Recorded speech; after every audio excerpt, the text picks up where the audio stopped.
Hello, I'm Joseph Graff. This video is one part of a 500-part video series where I analyze the 500 largest companies in America. If you'd like to check out my other videos where I conduct stock analysis on other companies, I will include the link in the description. Also, I'd like to say that if you enjoyed today's video, please make sure you hit the like button and subscribe to the channel. Also, hit the notification bell so you'll be notified whenever I post future updates. Lastly, I'd also like to talk about M1 Finance. M1 Finance is running a great promotion right now where if you sign up using my referral link, we both receive $10 that we can use to invest in the stock market. I'll include my referral link below. Thank you all for watching, and here's the video. United Health Group was founded in 1974 by Richard Burke. It was originally known as Charter Med Incorporated. United Health Group specializes in healthcare products and insurance services. It is the largest healthcare company in the world by revenue. United Health Group's operating segments include United Healthcare, Optum Rx, Optum Health, and Optum Insight. The company's largest segment is its United Healthcare segment. Optum Rx is another one of the company's larger segments. It is the company's pharmacy care services business, and it manages more than 1 billion prescriptions annually. United Health Group is currently the 12th largest company in America and is currently valued at $274 billion.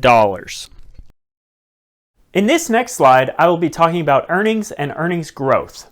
These two metrics are important because they are the driving force behind a company's valuation and thus the company's stock price. Companies usually report their earnings every quarter.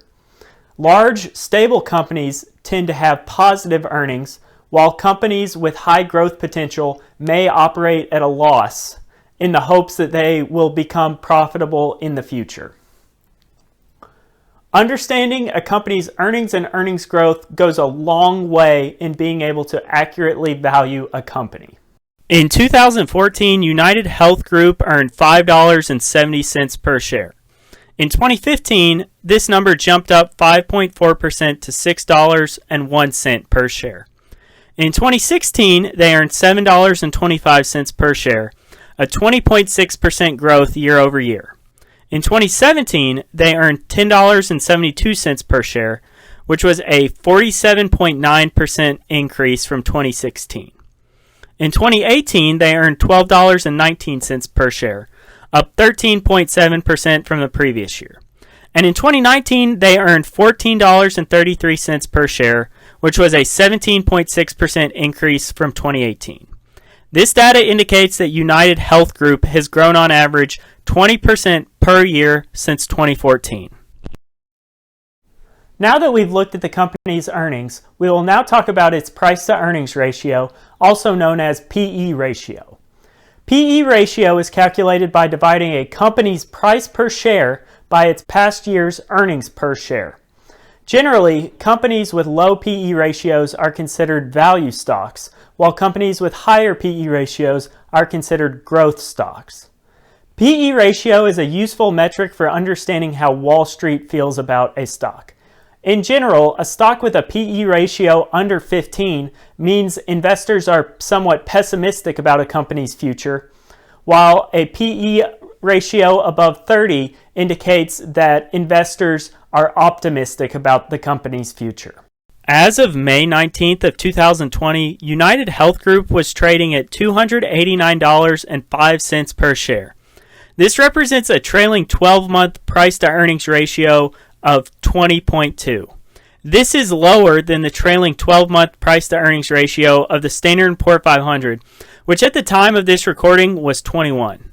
Interestingly enough, this is the first company I've covered out of the 12 companies I've analyzed so far that has a lower price-to-earnings ratio than the Standard & Poor's 500. In this next slide, I will be talking about the company's price-to-earnings growth ratio, also known as PEG ratio. This ratio is calculated by taking a company's PE ratio and dividing it by the company's growth rate in terms of a percentage. It is generally thought that companies with a PEG equal to or around 1 are fairly valued. Companies with a PEG above 1 may be overvalued, while companies with a PEG ratio below 1 may be undervalued. PEG is a popular metric among many investors because it takes both a company's earnings as well as earnings growth into account.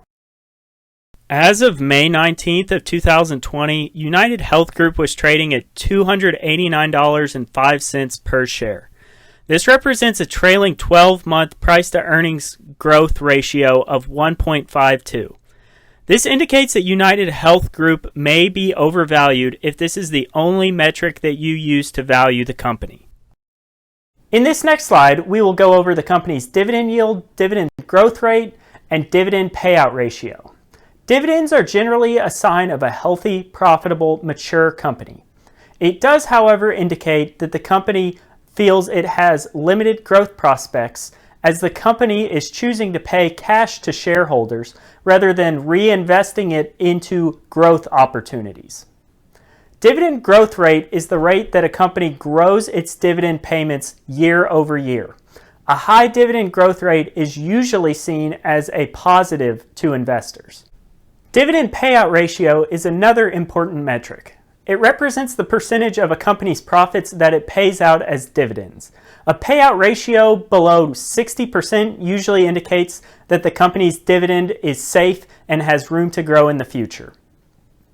A payout ratio above 100% means the company will almost certainly cut its dividend, as that means that the company is paying out more in dividends than it is earning.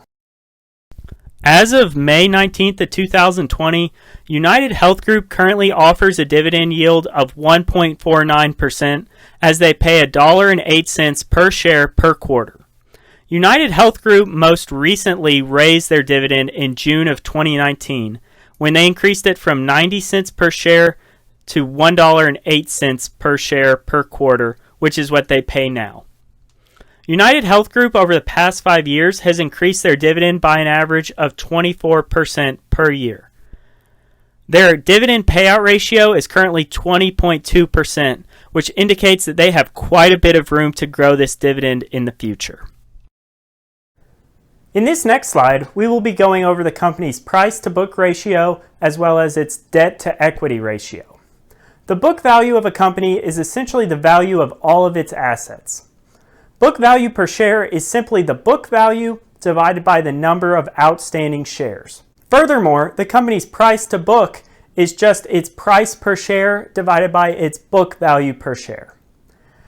This metric can help you understand if a stock may be undervalued or overvalued. A company's debt to equity ratio is calculated by taking the sum of all of its debts or liabilities and dividing it by the total shareholder equity. In general, companies with a lower debt to equity ratio are better equipped to withstand an economic downturn. Debt, however, can be used by companies to grow and expand, which is why a high debt to equity ratio is not necessarily a bad thing. As of March 2020, United Health Group had a book value per share of $59.23. This represents a price to book ratio of 4.88. As of March 2020, United Healthcare had a debt to equity ratio of 0.6. This is on the lower end of the companies that I have looked at in the Standard & Poor's 500. In the next slide, we will look at the company's 3-year, 5-year, and 10-year return. A company's past performance does not predict its future performance. However, it does allow you to see how a company has done in recent years. In general, a steadily increasing stock price indicates a company has been operating successfully. If you had bought United Health Group stock on May 1st of 2017, held it for 3 years, and reinvested all the dividends you received, you would have seen an average annual return of 19%. If you had bought United Health Group stock 5 years ago on May 1st of 2015, held it for 5 years, and reinvested all the dividends you received, you would have seen an average annual return of 22%. And if you had bought United Health Group stock on May 1st of 2010, held it for 10 years, and reinvested all the dividends you received, you would have seen an average annual return of 27%. In this next slide, I give my grades for this stock. I'll include grades for how I feel this stock is as a defensive investment, a growth investment, as well as an overall investment. My defensive grade takes into account how well I think the company would do in an economic downturn. My growth grade for the company takes into account how much I expect the stock to grow in future years. Finally, my overall grade is my personal opinion on the stock and whether I feel it is a buy or a sell. Keep in mind that these are my own opinions, and I am not recommending you purchase this stock or make any investment without doing your own research. As a defensive investment, I gave United Health Group an A. I really like the healthcare sector, and United Health Group has really secured its position in this sector and is the biggest player in the world. I really like this, and I like how they have multiple divisions to their business, multiple operating segments. They do specialize in insurance, and that is the biggest part of their business, but they also have other divisions as well that can help out when their insurance business is not doing so well. As a growth investment, I gave United Health Group an A-. I looked at the revenue that United Health Group has posted every year since 2005, and it looks like it has increased every single year, and in multiple years they had double-digit revenue growth. I know that this is not an indicator of future performance, but it is certainly a good sign that United Health Group is growing and is thriving as a company. As for the value of United Health Group at its current price, I gave it an A. Currently, I look at United Health Group, and they pay a below average dividend at about 1.5%, but I see the payout ratio, which is about 20%, and that to me indicates that they could safely double or triple this dividend payment. That, coupled with the fact that the price to earnings ratio is actually slightly below the Standard & Poor's 500, means that I think this company may actually be slightly undervalued at the moment. As an overall investment, I gave United Health Group an A. I'm a really big fan of the consistency of the healthcare sector, and I think United Health Group is probably one of the best stocks to own in this sector. I currently own a little bit of United Health Group, but I'm certainly looking to pick up some more shares soon. That'll wrap up today's video. If you enjoyed the video, please make sure you hit the like button down below and subscribe to the channel. I'll be doing this type of video for every stock in the Standard & Poor's 500, so keep your eye out for future videos. Thanks again for watching, and take care.